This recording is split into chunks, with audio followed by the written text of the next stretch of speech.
Hello, my name is Rebecca Rose, and I work in duplication services here at the Library of Congress. Today, I have chosen to share with you one of the most popular books in the early United States, Susanna Rowson's novel Charlotte Temple.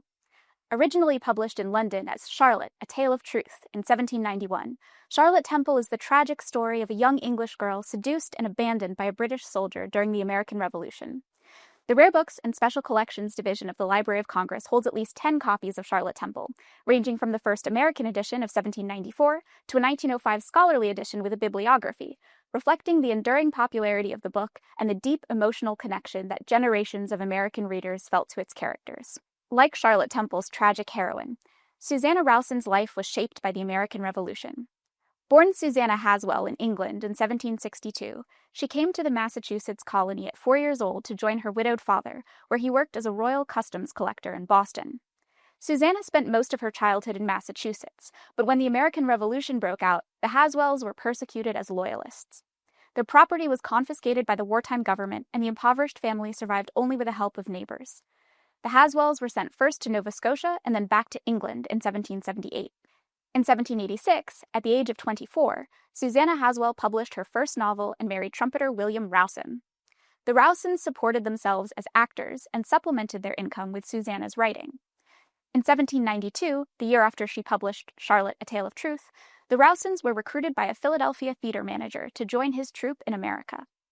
Rowson became a celebrity in Philadelphia and leveraged her fame to publish an American edition of Charlotte Temple in May 1794.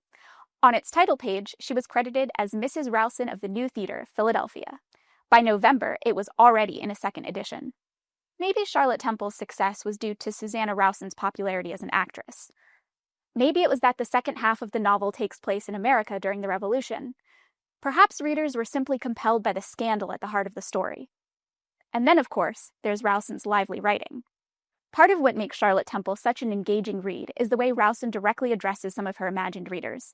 Although she explicitly states that she is writing the book as a warning to the young and thoughtless of the fair sex, she knows, and probably hopes, that young girls' mothers, as well as male literary critics, might pick up the book. Rowson is quite funny and self-aware. She knows that Charlotte Temple is melodramatic and anticipates the criticism. "Bless my heart," cries my young volatile reader, "I shall never have patience to get through these volumes. There are so many ahs and ohs, so much fainting, tears, and distress. I am sick to death of the subject."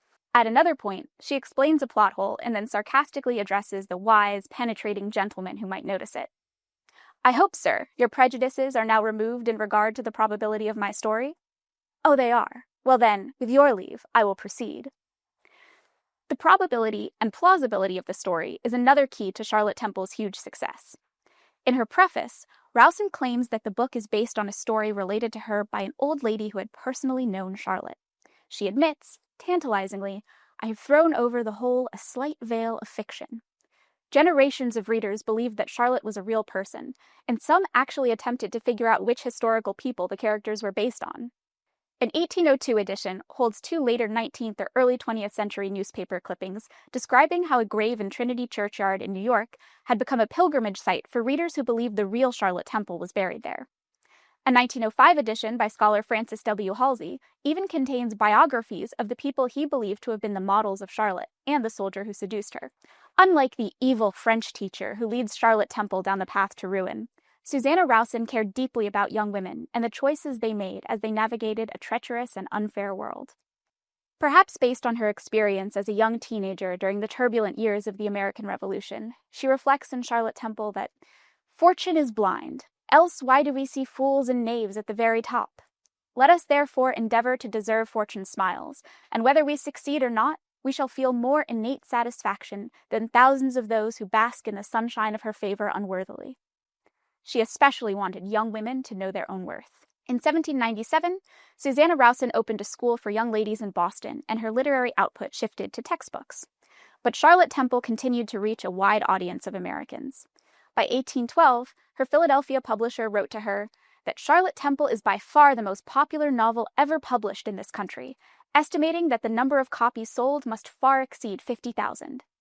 In the 1980s, scholar Kathy Davidson made a study of more than 400 copies of Charlotte Temple and found, in her words, inscriptions by readers of both sexes and all classes. Of course, the book was particularly popular with young women who might learn from or relate to Charlotte's struggle to make her way in the world. Every few pages, Rowson offers an aside with moral insight and encouragement for young women. A 1797 printing has an inscription from a young woman reading Hannah Adams, her book. Susanna Rowson's Charlotte Temple offers us unique insight into American womanhood and a unique perspective on the human experience of the American Revolution. In the preface to her final textbook, Rowson reflected that her life had been devoted to the cultivation of the minds of the youth of my dear adopted country, America.